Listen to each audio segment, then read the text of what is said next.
জন্মদিন। তো জন্মদিন উপলক্ষে যে ঠাকুরের সব সম্মাননা করেছেন, আমি সবার ঈশ্বর জীবন কামনা করছি।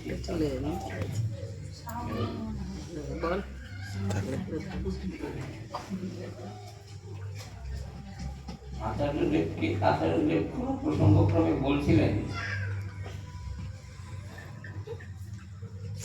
ঠাকুর এরকম বলছিলেন, ঠাকুরকে জিজ্ঞাসা করা হয়েছে যে গ্রহণ করতে হলে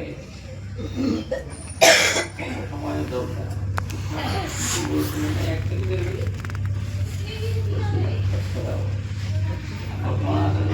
বলেছেন নাকি বলেছেন এই জন্যই বলছি, আমি শুনেছি মাত্র। এক কথায় ঠাকুরকে প্রকাশ করে, এক কথায় ঠাকুরকে প্রকাশ করতে গিয়ে জানালেন প্রেম।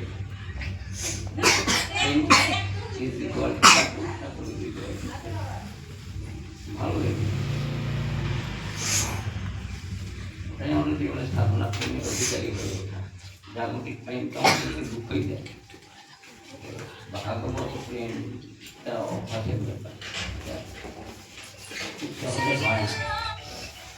জাগতিক প্রেম ভাগবত প্রেমে অভ্যস্ত হওয়ায়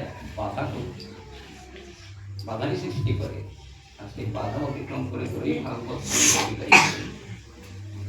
বিশ্লেষণ করতে।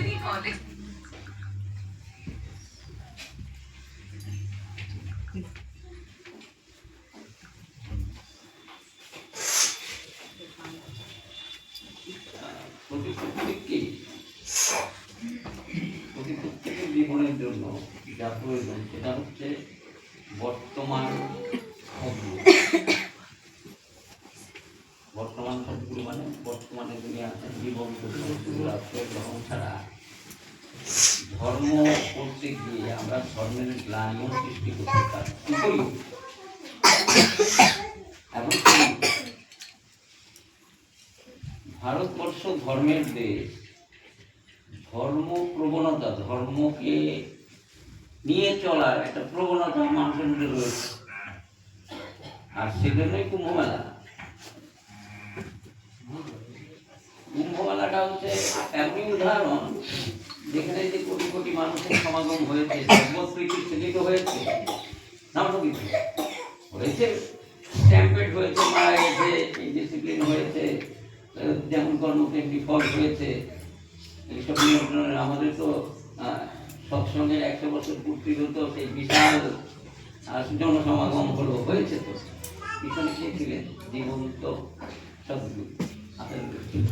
তার ব্যবস্থাপনা এমন ভাবে হয়েছে যে আমরা কোথাও ভিড় মানে উপলব্ধি করতে পারি। ভিড় কোথাও রাস্তাতেও ভিড় উপলব্ধি করিনি, আনন্দবাজারেও ভিড় উপলব্ধি করিনি, এমনকি ওখানে যে প্রোগ্রামগুলো হয়েছে সেখানেও ভিড় উপলব্ধি করিনি। মানে খেলাধুলি করতে হয়নি, ধস্তাধস্তি করতে হয়নি, খুব অনায়াসেই আমরা এইটা পার করেছি। আর ওখানে হয়ে গেল মানুষের প্রাণ। আসল কথা হচ্ছে যে সত্যানুসরণে লেখা আছে, আমরা সবাই জানি যে ভারতবর্ষের অবনতি সেদিক থেকে শুরু হয়েছে যখন থেকে অমুক্ত ভগবান অসীম হয়ে উঠেছে আর ঋষিবাদের উপাসনা। আমি প্রথমে বলছি যে প্রত্যেকটা মানুষের জীবনে জীবন্ত সদ্গুরুর দরকার, আর যেটা যদি না থাকে তাহলে যত ধর্মবোধ, ধর্ম জিজ্ঞাসা, ধর্মের মধ্য দিয়ে চলার আশঙ্কা থাকবে না, কোনো ভ্রান্তি থাকবে। আর সেই ভ্রান্তির উদাহরণস্বরূপ আমার মাঝে মাঝে মনে হয়, কারণ এখানে সেই রকমভাবে সাধনা করার সাধনার মধ্য দিয়ে সব সাধু হয়েছে, কেউ সজ্জিত সাধু হয়েছে। ঠাকুর বললেন যে সাধু ছিল না, সাধু হও। কাটার মধ্যে শুয়ে আছে, মাথার মধ্যে কি গাছ গজাচ্ছে, এইসব দিয়ে কোন উৎকৃষ্ট সাধনার কথা বলা হয়। কিন্তু মানুষের ধর্মবোধের অভাবের জন্য, অজ্ঞানতার জন্য মনে করি এটাই বোধহয় সব ধর্ম। আজকেও দেখলাম আমাদের এই কলোনির থেকে, মানে এই বিশ্বনাথ মোড়ের ওখান থেকে আমি এখানে থাকি, অনেকগুলো মায়েরা ফিল করেছে। আমি জিজ্ঞেস করলাম কিছু হয়েছে নাকি, কারো অসুস্থ না, সব প্রয়াগরাজে যাচ্ছে, কুম্ভ হয়ে যাচ্ছে সেটা। আর এটা তো আপনার রয়েছে, ওখানে প্রয়াগরাজে গিয়ে স্নান করছে, শুদ্ধ হচ্ছে, মোক্ষ লাভ হচ্ছে, এটা বিশ্বাস। বিশ্বাস দরকার, সেই বিশ্বাস নিয়ে যায়। বিশ্বাস নিয়ে কি কার আগে কে মোক্ষ লাভ করবে জন্য ধস্তাধস্তি হয়ে মারা যায়, কার আগে কে মোক্ষ লাভ করবে কিছু না। তো মোক্ষ লাভ বলতে যা বুঝি আর কি, হয়তো এরকমটি বলে যে ওখানে যদি স্নান একবার করি তাহলে যে পাপ মোচন হলো, তারপরে মোক্ষ লাভটা হলো মানে কি, পরবর্তী যে জীবন আমি পাবো সেই জীবন আর আমাকে পেতে হবে না, একেবারে প্রকৃতির সঙ্গে লয় হয়ে যাবে, তাই মোক্ষ লাভ হয়ে যাবে, এমন কোনো ধারণা আছে। এখন ঘটনা হচ্ছে যে আমরা এই জীবনে যত কিছুই ভাবি, মরার পরে আমার কি হবে আমি কি জানি, বিশ্বাস, বিশ্বাসে ভ্রান্তি থাকতেই পারে। আর ভ্রান্তি আছে এই জন্যই যে জীবনটাকে যাপন করতে হবে, সেটা যদি মানে যাপন করতে গিয়ে যদি আনন্দের অভাব হয়, যাপন করতে গিয়ে যদি দুর্দশার সম্মুখীন হতে হয়, তাহলে আর কি হলো। ধর্ম কথার মানে হচ্ছে যে আমার বর্তমান জীবনটাকে আনন্দে উপভোগ, এটা ধর্মের মূল। আর তার জন্য বলছে যে বাচ্চার মর্মজা ঠিকই জানি ধর্মতা, এই যে মর্ম,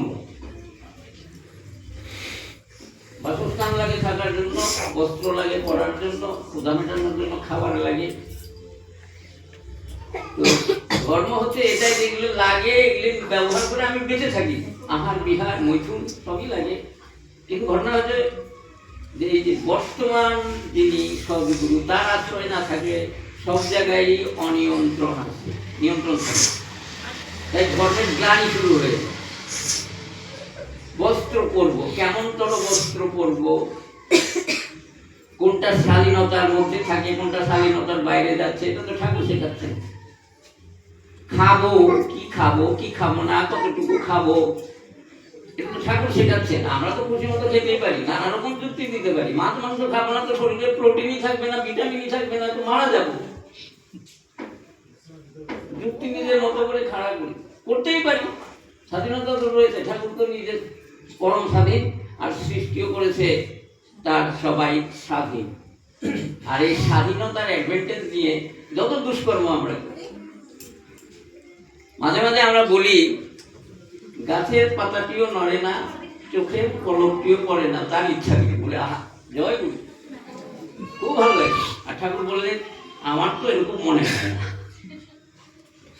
আর যদি সবটাই তার ইচ্ছাতে হতো, তাহলে যজন যাজন প্রভৃতি সহস্রহীনী সততার প্রতিপালনের কি দরকার হতো, তিনিই করতেন, আমরা সব উপভোগ করতাম, তাই তো?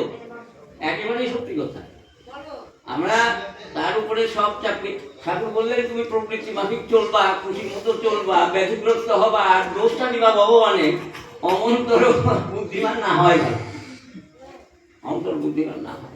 সেজন্য এই কথাগুলো আমরা বলে খুব তৃপ্তি পাই, কিন্তু এর মধ্যে সত্যতা থেকে মিথ্যাত্বই বেশি আছে। তিনি কি করেন, আমার হাতে একটা গাড়ি দিয়ে দিল, তো গাড়িটা নিয়ে তুই ওইখানে যাবি, ওইখান থেকে এই কাজ করে ফিরবি, তিনি বলে দিলেন। আমার হাতে যখন গাড়িটা দিল, তো গাড়ির অ্যাক্সিডেন্ট থেকে আরম্ভ করে স্টিয়ারিং থেকে আরম্ভ করে তার হাতে থাকবে, তখন আমার হাতে। আমি কিভাবে ব্যবহার করব না করব সেটা আমার উপরে নির্ভর করে।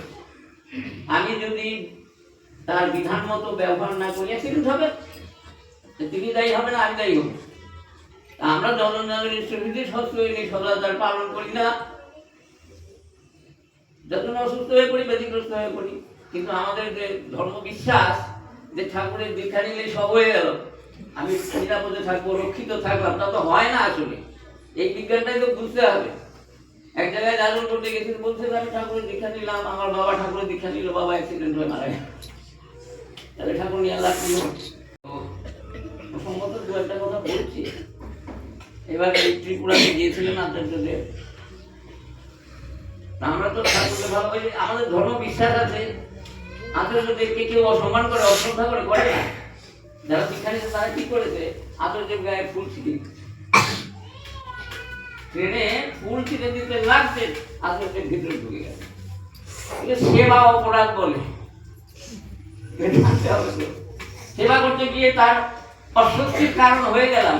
আমার তো খুব শ্রদ্ধা, কিন্তু ওই যে ফুলটাতে তার গায়ে মারতে লাগে না, বুঝাই না, অনেকে একটু প্রণামী দেয়, এখন তো আমরা শিখেছি, এখন ঢেল দিয়ে দিয়ে গেল, সেবা অপরাধ। গুরু যখন চলছেন পথে রাস্তায়, তখন ওই তাকে থামিয়ে দিয়ে প্রণাম করা, এটাও সেবা অপরাধ। এরকম সেবা অপরাধ অনেক কিছু আছে, কমন ডেভেলপ করাতে লাগবে। তার জন্য জীবন্ত সদ্গুরু হচ্ছে ইম্পর্টেন্ট। তার কাছে যাই, তার সঙ্গ করি, সব কিছু শিখি। আর এই করে করে আমরা নিয়ন্ত্রিত হই, ঠিক না?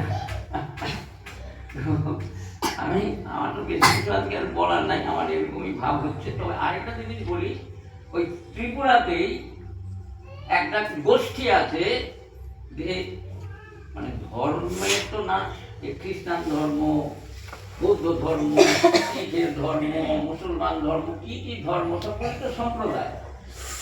আর এগুলো মত, আমরা ঠাকুরের কাছে দেখছি ধর্ম এক।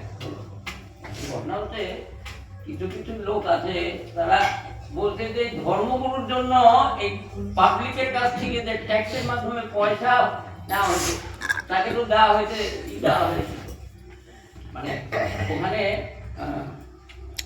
স্টেট গেস্ট, তার নিরাপত্তার ব্যবস্থা করা হয়েছে। নিরাপত্তার ব্যবস্থা করলে তো খরচ আছে, তো খরচটা কার পয়সা? পাবলিকের পয়সা। অবজেকশন করে ফেলেছি। আমরা না জানি মানুষ এখন টাকা পয়সা তো মানুষ, ওরা তো জানে না, ওরা তো পয়সাই হচ্ছে ডেভেলপমেন্টের মূল কারণ। ওটা যদি চলে গেল পকেট থেকে, আমরা অনেকে আছি যদি করি, আবার হিসাবও করি, আছে আমরা জানা আছে যে প্রত্যেক মাসে 30 টাকা দিলে 12 মাসে 360 টাকা। এই করে সারা জীবন যদি দিই কত টাকা, কত ইন্টারেস্ট বাবা। এটা আমি মিথ্যা কথা বলি না, ঘটনা, মানে বাড়ি বলছি না, ঘটনা। পয়সামুখী অর্থকেন্দ্রিকতা মানুষের জীবনে কেমন ধরো বিপর্যয় আনতে পারে আমরা জানি। ঘটনা হচ্ছে শ্রী ঠাকুরের জীবন্ত সদ্গুরু আমাদের জীবনে কি জন্য প্রয়োজন? আমাদের জীবন যখনই অনিয়ন্ত্রিত, ওই যে বিভূতিভূষণ বন্দ্যোপাধ্যায় প্রখ্যাত সাহিত্যিক দীক্ষা নিয়েছিলেন, তারপরে বলছেন অভাবে পরিশ্রান্ত মনি ব্রহ্ম জিজ্ঞাসা, ধর্ম বা ব্রহ্ম জিজ্ঞাসা করে নজর করে না, আমার অভাব নাই কিসের আবার দীক্ষা, ঠাকুরকে ফিরিয়ে দিব। ঠাকুরের কাছে গেছে ফিরাতে, আমি প্রদীপ জ্বালাতে জানেন বলে, হ্যাঁ জানি, কি লাগে বলে সব আইটেম গুলো করলো, একটা কাঠি লাগে ওর কথা না বলতে পারছে। বলতে ঠাকুর তখন বুঝিয়ে দিলেন যে এটা প্রদীপ যখন জ্বলে, একটা প্রদীপ যখন জ্বলে তখন যদি দাও দাও করে জ্বলে তো কমাতে হয়, নিবু নিবু যদি হয়ে যায় তাহলে একটু বাড়াতে হয়, ওটা গুরুর কাজ, কাঠির কাজ। তা আমাদের জীবনও যখন প্রকৃতির কোলে পড়ে নিভে যেতে চায়, তখন তিনি রক্ষা করেন। প্রকৃতি মানে একেবারে কি বলা হয়, অনিয়ন্ত্রিত ভাবে যখন প্রকৃতি যখন আমার জীবনের নিয়ামক হয়, তখন তো তিনি রক্ষা করেন, তিনি কাঠি। আমি ও কথাই বলতে চাইছি যে পয়সা যদি না থাকে আর তার সঙ্গে ইষ্ট যদি না থাকে, দরিদ্র কিন্তু ড্রাগ নেওয়ার অভ্যাস আছে, তো রাস্তায় খুন করে হলেও 2 টাকা জোগাড় করে ড্রাগ খায়। তার মানে কি? অভাবে স্বভাব নষ্ট। অভাবে স্বভাব নষ্ট হয় কখন? যখন ইষ্ট থাকে না। ইষ্ট থাকলেও তো খুন করতো না, মানুষের প্রতি প্রেম হতো, তাই না? সেবা বুদ্ধি হতো। তার সেবা বুদ্ধি যারা আছে, পরম পিতাকে নিয়ে যারা চলে, তাদের তো প্রয়োজনের উপকরণ ভূতে জোগায় ঠাকুর বলেছে। তো ওই বুদ্ধিটা নাই জন্য তার তো ড্রাগ নিতেই হবে, 2 টাকারই দরকার। কিন্তু এটা শুধু আমি এমনি বলছি না, এটা পত্রিকাতে পড়ে বলছি, অনেকদিন আগে পড়েছি। মানে পয়সা না থাকলেও যন্ত্রণা, থাকলেও যন্ত্রণা। যদি পয়সার প্রাচুর্য হয়ে যায়, তখন ব্যবসায়িক জনতা, পয়সা কিন্তু সহজেই সবকিছু পাওয়া যাচ্ছে। এটা বিশ্লেষণ করে অনেক সমস্যা দিয়ে বুঝতে পারছি, আমার ঠাকুরকে নিয়ে চলছে। সুতরাং যারা অবজেকশন করেছে তারা পয়সা কেন্দ্রিক মানুষ। পয়সার যে কি কুফল সেটা যদি জানতো, তাহলে ধর্মগুরুর জন্য যে পয়সা খরচ হচ্ছে তাদের অবজেকশন করতো। এদের মানে ঠাকুর ছাড়া সবার জীবনে টিউমারাস গ্রোথ হয়, এক একজন এক এক রকম ভাবে উন্নতির কথা ভাবে, আর আমার ঠাকুর টোটাল ডেভেলপমেন্টের কথা বলছে। এই টোটাল ডেভেলপমেন্টের জন্য যে দৃষ্টি থাকা দরকার ভিতরে, সেটা তার আশ্রয়ের থেকে যদুর যাদন ইষ্টভীতি সস্তবিনী সদতার প্রতিপালন করার মধ্য দিয়ে, তাকে ভালোবাসার মধ্য দিয়ে আমরা ধীরে ধীরে হয়ে উঠছি। আর সেই ওইটার মানে একটা রিফ্লেকশন এখানেও রয়েছে। এই যে আমরা গানটা গাচ্ছি, তো এটাও তো জাগরণ করে কিনা? করে কিন্তু যদি গান গাচ্ছি সবাই রিহার্সেল দিচ্ছি,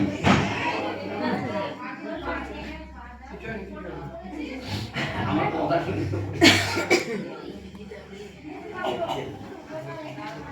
একটু প্রশংসা করে ছাড়ি, 2 মিনিটের কোনো অসুবিধা হবে না। প্রশংসাটা হচ্ছে এই আমরা যারা সবসময় গান গাই, অনেক সময় লক্ষ্য জানেন একটু সন্ধ্যা লাগে, শুনতে ভালো লাগে না। ঘটনা তো শুনতে ভালো না লাগলেও গা, এটা প্ল্যাটফর্ম, এটা তো স্টেজে উঠে গান গাইতে দিবে না ওদেরকে। গা বাড়িতে একটু প্র্যাকটিস করবো, তো প্র্যাকটিস করতে তো অসুবিধা নাই, ওটাও করবো না, এখানে গানও যাবো। তো এখানে দেখি যে ছেলে মেয়েগুলো এরা প্র্যাকটিস করে, একটু ভোকাল প্র্যাকটিস করে এখানে এসে বলেছে লোক বাজাচ্ছে। আর দাদা তো আমার বয়সী। হ্যাঁ, তো ঘটনা হচ্ছে এই যে হয়ে ওঠা, আমরা হয়ে উঠছি, তার একটা রিফ্লেকশন এখানে আছে। আর আমার তো মনে হয়, আমার তো ভালো লাগে এখানে আসলে, মনে হয় সমস্ত মঙ্গলবারই জুড়ে এই সবসময় এসেছে এরকম লাগে। সবসময় যখনই আসে আমার মনে হয় এটা ইফেক্ট অফ ডিপি ওয়ার্ক। যারা বাস্তবভাবে ডিপি ওয়ার্ক করছে তারা এখানে না আসে থাকতে পারে না, তারা তার কথা না বলে থাকতে পারে না। তাই আমি আশাবাদী, ঠাকুরও আশাবাদী ছিলেন। ছোট গল্পিতে জল ঢালুক, শ্যাওলা করে একদিন বন্ধ হবে, তা আমরা সবাই আশাবাদী ঠাকুরের ইচ্ছা পরিপূরণ আমাদের মধ্যে দিয়ে হবেই হবে। জয় গুরু, সকলের